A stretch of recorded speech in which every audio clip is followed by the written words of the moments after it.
In August of 2015, Kings Island teased on social media what was coming for 2016. As part of that teaser campaign, the park said two things that had been there from day one in 1972 were going away, which caused an uproar on social media. Tons of speculation. Hello, everybody. I'm Don Helbig alongside Ryan Sir, and this is Tower Topics. Tower Topics is a podcast for the Kings Island fans by Kings Island fans because that's who we are and that's who we care about. Ryan, how you doing? I'm doing well. My head's still spinning from this whole thing back in August of 2015, right? Yeah, it was a fun time. I've been involved in a lot of different teaser campaigns, and this one was off the charts good. I mean, it was coast to coast with the media coverage, trending on Facebook, trending on Twitter for 30, 40 hours, what the park was going to be doing, and a lot of that speculation on fan sites and enthusiast, social channels and that. A lot of speculation was that the racer was going to be torn down, and the reason for that was that I had used an aerial shot of Kings Island, and we had the racer in that shot. I mean, just like right above it, so you see the racer prominently, and then it kind of pans out, and you go into the parking lot. Which leads to the two things that were going to be going away, which were the north and the south parking tolls. Now, those had been there from the beginning. New parking toll, which everybody now enters the park through on the north side of the parking lot, was going to be built. Uh, but, it had people going. It certainly did, and I remember, um, yeah, you approaching me because I ran KI Central at the time, and the rumor I think there was an announcement that there was going to be an announcement or something. We knew that there was going to be an announcement publicly. We knew, and I remember you saying like you should tell people that two original things from the park are going to be going away. And you wouldn't tell me what they were, of course. And I remember, like, you were at the park, I ran into you, that's when you told me, and walking away, and I started walking, and it's like 2 things, and I was like, "What could that be?" Like, what 2 things? Like, if they're gonna close 2 rides, like, what would they be? And, a lot of times when they remove rides, like, people that are really involved with the park, like, kind of get a heads up, and they know that it's coming, and I was like, "Wait a minute, the parking tolls." It's the parking tolls are the 2 original things. So there used to be north and south parking tolls. So I remember I circled back with you again, and I was like, "I have it figured out." You wouldn't tell me Yeah, that that you was you it. did you did have it figured out. But what was fun about it was just because of that photo that was used. Everybody immediately, news media, coaster enthusiasts, season pass holders, they all assumed the racer Yeah, we was going to I be going. remember you and I collectively I don't know if you sent me the photo or you just said, like, "It'd be funny, use a photo of the racer from the Eiffel Tower," or whatever.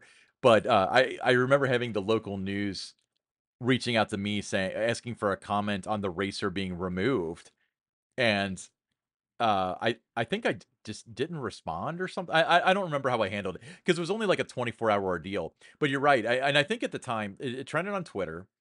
Facebook used to have trends at the time, so I do remember that. And if I remember correctly, that was one of the couple times that you and I collaborated and we trended on Yahoo News. The other We did, the other and time yeah, being that was a big part of when it. I had created the thread on KI Central called Decoding 2014 because the teaser campaign with Banshee. Um, as we were leading up to the announcement, that started trending, but the link was to the thread. So that was kind of cool that the thing that was trending was the speculation. So but yeah, two things being removed. I remember articles coming out and nobody really was so bad that they were like confirmed the racers being removed. But there were a lot of people that ran articles saying major roller coaster theorized to be removed from Kings Island that's been there from the beginning or whatever, and use the picture, your stock picture of the racer for it. So what a Oh crazy yeah. campaign. Okay, so let's break this down. What was it like managing the PR during that 48 hour period? Well, it was fun, and obviously I made other people kind of nervous on the marketing team. They're seeing all this stuff just explode, and just all the interest and the excitement. And they're like, well, when they find out it's parking tolls, are they going to be disappointed? And I said, no, I think they'll be excited that we're getting a little more modern there. They'll be That, excited that it once, wasn't the racer I being said, removed. yeah, I said they're going to be so excited. And then, it was also about, the part of it wasn't just the parking tolls. You know, it was new water park expansion with Tropical Hmm. Plunge. And what I had to do was I had to tell, you know, everybody that, you know, they were kind of, you know, thinking that there was going to be disappointment because we were building this up so much about what we were doing, and that people were thinking the racer was going to go away, especially when there was one headline that said Kings Island remove racer question mark. We'll find out tomorrow. You Yeah. know, that kind of a story out there. And I said, no, I said, as soon as they find out that the racer is not going to be removed, I said, we can announce tomorrow we're putting in a teeter totter in the kids area, and they're going to be thrilled because the racer's not going to go away. I said, what we're doing right now is we're making sure that everyone's going to be excited about Tropical Plunge. You know, because if they were expecting a big roller coaster or something, you know, there's always that disappointment. It's not a coaster. It's not a coaster. You know, A and you always coaster get is that. always theorized. Yeah, I agree.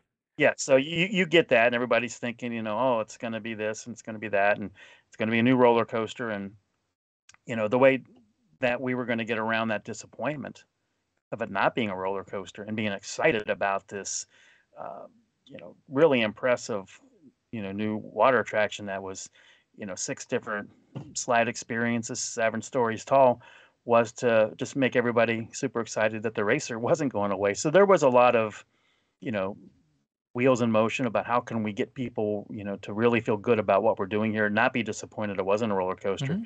and you know, just be excited for Tropical Plunge, but also that we were, you know, becoming more modernized with the parking tolls, you know, and it was, you know, the season pass holders, you know, could go through a lane and just scan their you know, parking and get in, and a lot more cars could get in at the same time because of how many different lanes there were. So there were a lot of good things about that. So it was Hmm. one of the, you know, the campaigns that in terms of coverage, I had once that tweet went out, and it was on Facebook too. I had TV stations that were going live in time for the evening news, you know, the 5 o'clock to 6:30 news. I had them sticking around to go live again at 11 o'clock at night. I had them live again the next morning. They were live again at noon from all these places. That today, Kings Island, big announcement, big announcement. So you get all those hits from the Cincinnati, Dayton TV. You had the newspapers. You know, they were making sure they were sending reporters, not just going to take a press release. That they were actually going to have physical people. Their radio stations, not just from like, you know, 700 WLW. They came from different radio stations because there was just so much noise about what Kings Island's going to do that it was one of the largest media gatherings during my time there for a new attraction announcement, you know, I had to deal with. But yeah, everybody was excited about Tropical Plunge. You know, as soon as we started to head toward the water park, you saw the media getting their phones out, you know, calling back to their station saying, "I think it's water park. We're heading down towards Soak City." You know, so Yeah. so you had that going on too. It was fun. It was fun. I would say that there's something to be said about you mentioned like building up for disappointment and stuff, but it kind of is a unique craft where you're building people for disappointment directly, and then when the thing that they think is going to happen doesn't happen, it's actually a good And thing. then they're excited. Right. Yeah, so I had to do that because we did not know. I mean, we're like, okay, it's water park, and you know, when you have a water slide like that, that's, you know, thrilling, and the floor drops, and you know, it's not going to be for everybody. You know, so there would be some that would, oh, they should have done this, they should have done that. Well, the way around that was to make everybody excited that a popular attraction like the racer did not go away. And like I said, we could have put a teeter totter, announced that, and everybody would have been happy, you know, about that because the racer wasn't being touched. So it was kind of using that kind of a strategy to it to make sure that everyone, you know, was really excited about Tropical Plunge, and with good reason. I mean, it's a great attraction, been a super addition to Soak City Water Park, and also a way to make sure that the parking tolls were included in all the stories. That's okay. So and so this was August of 2015, correct? And you Yes. said that you were making people avoid disappointment so they would be more grateful for the water park and the tolls. So, in any other context, that would be emotionally abusive. Do you realize that? You know, it was just, it was fun, you know, and that was one of the things that I enjoyed was, you know, just really, you know, playing with, you know, the audience and creating these teaser campaigns, whether it was for Diamondback, Banshee, Mystic Timbers, Tropical Plunge. You know, it was just fun to, you know, put some things out there, not steer them off the path intentionally, but put something that, if they figure it out, great. But just have it in a way that that's what they were talking about, from the time the season opened until the attraction was announced. I think Mystic Timbers, the first day the park opened, nobody expected to go into Rivertown and, see the different, signage, the little teasers there, the little pieces of, wood, the logs that would come out periodically, as it was leading up to it. So it just got people talking from the beginning, and there's nothing wrong with that. I mean, you want them to want to speculate. You want them talking about it on social media. You want them making those extra visits to the park leading up to the announcement so they can see what else might, be out there as a teaser leading up to it. So just a lot of fun. I really enjoyed it. Yeah, I think that it worked out very well, because in August, you're getting into back to school season, and so I think there's a lot of out of sight, out of mind with the parks. You see a lot of announcements, but the announcements are good, but they're also announcing for something for next year, or in Disney's case, 10 years from now in some cases. Yeah. Yeah. But so I think something like this that gets the name of the park in front of a lot of people, especially in the region and the super region at that time of year was probably pretty critical. I mean, they probably helped a lot with the awareness and stuff because I imagine ad spend and stuff isn't great for like late August, but very cool campaign. It was fun to have fallen into a part of that campaign. Um that's not the ones we mentioned aren't the only ones. You look from 2008 until 2023 and you and I kind of collaborated on most of them for messing with people, but lots and lots of fun. So, yep, Tropical Plunge that dropped in, pun intended, 2016. It's a Whitewater West, floor drop capsule thing that actually has some raft rides and stuff associated with it too. Super fun attraction at Soak City. Soak City, by the way, at the time of this recording, is open through what is it, Labor Day, I guess. Labor Day at Kings Island, included with park admission. Yeah. Saturdays and Sundays through Labor Er, Day, and then Labor Day Monday. Yes. Oh, right. Well, what a fantastic walk down memory lane. I hadn't thought about those couple days in a while.